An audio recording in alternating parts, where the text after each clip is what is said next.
Hello friends, welcome back to my YouTube channel. आज का हमारा टॉपिक क्या है? It's how to calculate material quantity for any grade of concrete. आज जो मैं एग्जांपल देने वाला हूँ वो M20 ग्रेड ऑफ कंक्रीट के लिए। इसमें मैं फाइंड आउट करूँगा कि सीमेंट, सैंड और एग्रीगेट की कितनी क्वांटिटी आपको रिक्वायर्ड होगी। ये वीडियो सिविल इंजीनियर्स के लिए बहुत ही इंपॉर्टेंट है, स्पेशली जो फ्रेशर्स हैं और जो स्टूडेंट्स अभी सिविल इंजीनियरिंग परस्यू कर रहे हैं। अगर फ्रेंड्स आपने मेरे चैनल को सब्सक्राइब नहीं किया है, प्लीज़ सब्सक्राइब कर दीजिए और बेल आइकन को भी प्रेस कर दीजिए सो दैट जो भी हमारी न्यू अपकमिंग वीडियोस होती हैं उनका नोटिफिकेशन आपको मिल सके। चलो शुरू करते हैं आज का topic.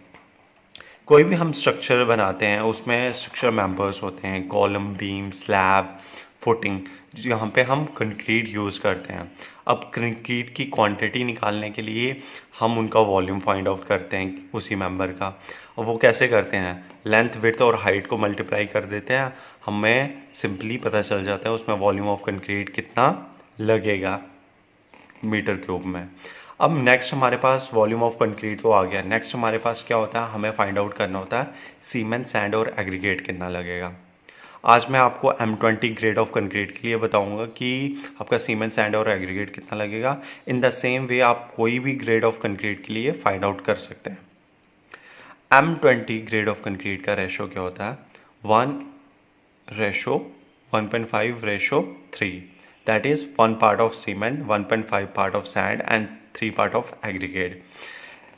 We assume that we will find the calculation for 1 metre cube concrete volume, कि हमें जो सीमेंट, सैंड और एग्रीगेट फाइंड आउट करना वो 1 मीटर क्यूब के लिए कंक्रीट के लिए फाइंड आउट करना।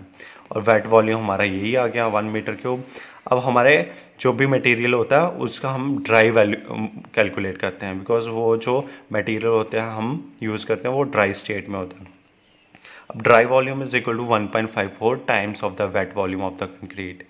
अब 1.54 एक फैक्टर क्यों यूज़ किया होगा? क्योंकि जो हमारे ड्राई वॉल्यूम होता है उसमें पोर्स होते हैं, वॉइड्स होते हैं, जो हम जब वाटर ऐड करते हैं वो वॉइड्स और पोर ख़त्म हो जाते हैं, उसकी वजह से हमारी वॉल्यूम कम हो जाती है। और ड्यूरिंग लेइंग ऑफ कंक्रीट जो हमारी कंपैक्शन होती है उसकी वजह से भी जो हमारे वॉइड्स होते हैं वो कम हो जाता है। दैट मीन्स कि उसकी क्वांटिटी वॉल्यूम कम होता है। तो और कुछ जो ड्राई मटेरियल हमारा वेस्टेज में भी चला जाता है, इसलिए हम एक 1.54 फैक्टर लेते हैं ऑफ द वेट वॉल्यूम। अब वेट वॉल्यूम हमारा यहाँ पे 1 मीटर क्यूब है, तो विच इज़ इक्वल टू 1.54। अगर ये 5 होता वेट वॉल्यूम या 10 होता, वो सेम वे यहाँ पे हम वैल्यू रख लेते और वो हमारे पास ड्राई वॉल्यूम आ जाता। अब सम ऑफ रेशोज फॉर M20। अब ये जो M20 का मिक्स रेशो है उसका सम कर लेंगे, 1 + 1.5 + 3 विच इज़ इक्वल टू 5.5। अब सबसे पहले हम सीमेंट कैलकुलेट कर लेते हैं कि कितना वॉल्यूम में लगेगा सीमेंट। अब सीमेंट का जो पार्ट है M20 में वो क्या है? 1 पार्ट लिख लिया upon the sum of ratios which is equal to 5.5 into the dry volume of concrete 1.54 which is equal to 0.28। अब जो हमारे पास कंक्रीट होता है वो हम केजी में निकालते हैं। Cement in kg is equal to 0.28 into 1440। Why 1440? Because 1440 is the density of cement in kg per metre cube which is equal to 403.2 kg। ठीक है। अब हम नंबर ऑफ सीमेंट्स बैग निकाल लेते हैं। जो हमारे पास केजी में आ गया उसको हम डिवाइड कर लेंगे 50 के साथ, because 1 bag of cement is equal to 50 kg।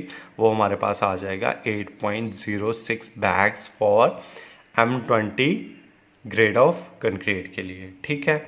Now हमारे पास सेकेंड आ जाता है वॉल्यूम ऑफ सैंड। अब सैंड का हमारे पास कितना पार्ट है M20 ग्रेड ऑफ कंक्रीट में? 1.5 part. Sum of ratio is 5.5। ये आ गया 1.5 upon 5.5 into 1.54 which is the dry volume.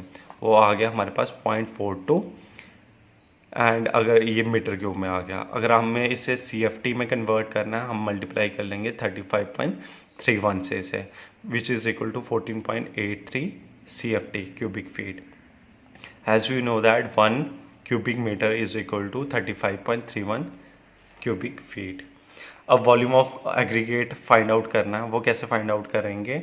Aggregate का हम 3 पार्ट यूज़ करते हैं M20 में, ठीक है। वो आ गया 3 part upon sum of ratios which is equal to 5.5 into 1.54 the dry volume which is equal to 0.84 metre cube. And अगर हमें इसे CFT में कन्वर्ट करना 0.84 into 35.31 which is equal to 29.66 CFT।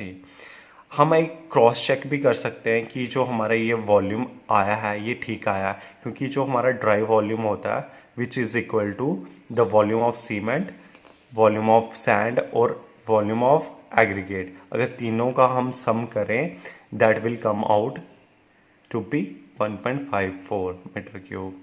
अगर ये आपको वीडियो अच्छी लगी हो प्लीज़ लाइक करें, शेयर करें, और अगर आपकी कोई भी क्वेरीज हों आप हमें कमेंट करके भी पूछ सकते हैं। Till then take care of yourself, good bye.